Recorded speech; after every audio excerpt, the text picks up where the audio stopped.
Naghahanap ka ba ng mga aquarium and mga patungan? Dito sa Drip by Vinci, meron kami mga binibentang mga second-hand na mga tanks and mga rack. Tara, pasok tayo sa loob. Binibenta namin yung mga tanks and yung mga rack dahil meron na kaming planong project dito sa area na to.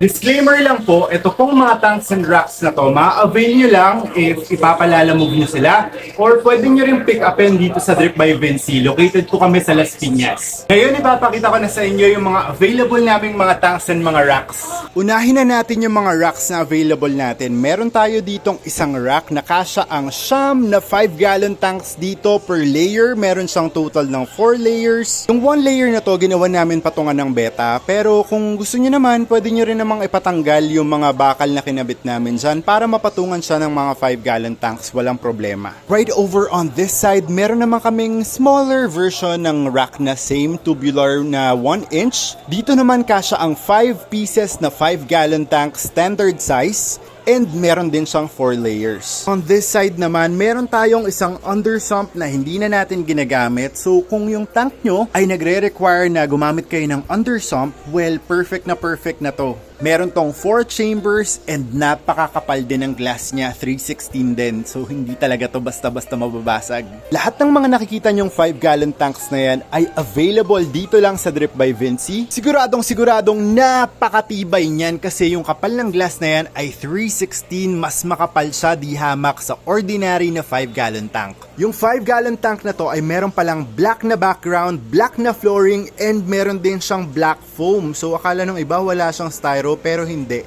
Black foam po yung gamit namin dito. Meron tayong 2 different types ng 5-gallon tanks na available. Meron tayo dyan sa taas na bare bottom tanks, ibig sabihin yung tank lang mismo. And over on this side, meron naman tayong mga naka-aquascape. Ang gamit natin dyan ay Sirius stone, so napakaganda talaga. Yung mixture naman ng ating substrate ay lava sand na kulay itim, tapos dun sa ilalim ng mga Sirius stones, nilagyan din natin yan ng sandamakmak at hindi tinipid na aqua soil na ang tatak ay TCFM or the Crazy Fishman.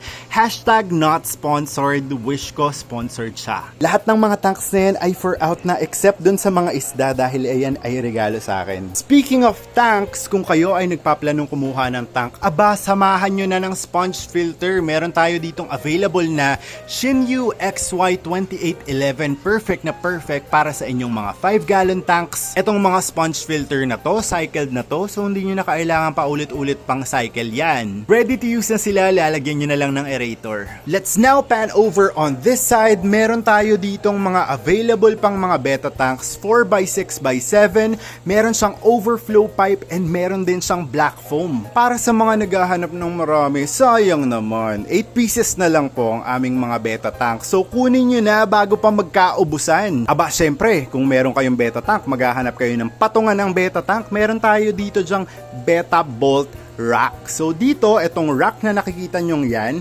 ayan ay nadidisassemble and pwede nyo rin i-assemble ulit. Kasyang-kasya po dyan yung ating mga beta tanks. Tingnan nyo naman, napakaganda ng lapat. And kapag ito ay binili nyo, meron na siyang kasamang perfect na fit na wood panels na nilagari ko mismo gamit ang aking mga kamay. Last but not the least, dito sa ating drip glider cage. Para po sa mga naghahanap ng mga sugar gliders na for out, mag-DM lang kayo sa aming FB page. Baka meron akong ma-recommend sa inyo na seller na nagbebenta ng mga sugar gliders. Sobrang cute talaga nila. Kung kayo po ay interesadong bumili ng mga produktong sinabi namin dito sa video na to, all you need to do is to send us a DM sa aming FB page. Ilalagay po namin dito. Siguradong pang malakasan and sobrang matitibay talaga yung mga ino-offer namin sa inyo. So, antayin ko yung mga DM nyo.